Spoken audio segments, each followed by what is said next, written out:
किन किन तरह के खर्च ऐसे हो सकते हैं जो एक कंस्ट्रक्शन प्रोजेक्ट के ड्यूरिंग में आ सकते हैं, जो इनिशियली आम जनमानस को नहीं पता होता है? देखिए, इसमें दो चीजें जी। एक चीज ये है कि खर्चा क्या क्या होता है।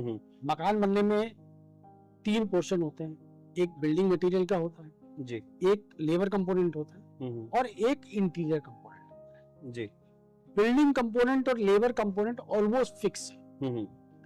एक थंब रूल के लिए अगर मैं लेता हूँ, एक नॉर्मल रेजिडेंशियल बनाने में 1500 रुपए स्क्वायर फीट का खर्चा आता है जी। उसका लगभग 30% लेबर कंपोनेंट में जाता है और लगभग 70% मटेरियल में चला जाता है। ये परसेंटेज वेरी होती है 60 से 70 के बीच में और 30 से 40 के बीच में। जी। कुछ काम ऐसे होते हैं, कुछ मटेरियल अगर मान लीजिए आप कल को अपने बाथरूम में गोल्ड प्लेटेड लगाने लगेंगे तो लेबर का कंपोनेंट तो कम हो जाएगा, बिल्कुल मटेरियल का बढ़ जाएगा। उसी तरह अगर आप 100 रुपए के पत्थर की 400 रुपए का पत्थर लगाएंगे तो लेबर कंपोनेंट कम रहेगा, मटेरियल।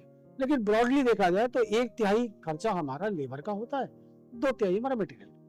ये तो सब क्लाइंट को पता होता है।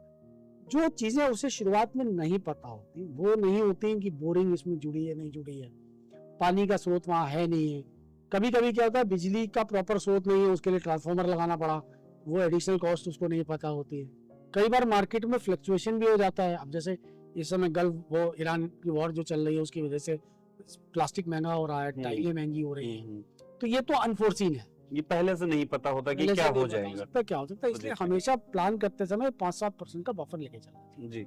दूसरा क्या होता है, एक मकान के अंदर 100 आइटम होते हैं। हमारे यहाँ कहावत क्या है कि मकान एक ही बार बनता है, एक ही बार बनाते हैं। तो जब कोई आदमी टाइल पसंद करने जाता है और उसका आर्किटेक्ट उसे बताता है सर आपका बजट 50 रुपए का, वो वहां गया, उसने देखा कि यार 70 रुपए में और अच्छी टाइल मिल रही है, उसने कैलकुलेट किया डिफरेंस 20 रुपए फुट का, मतलब 50,000 का डिफरेंस।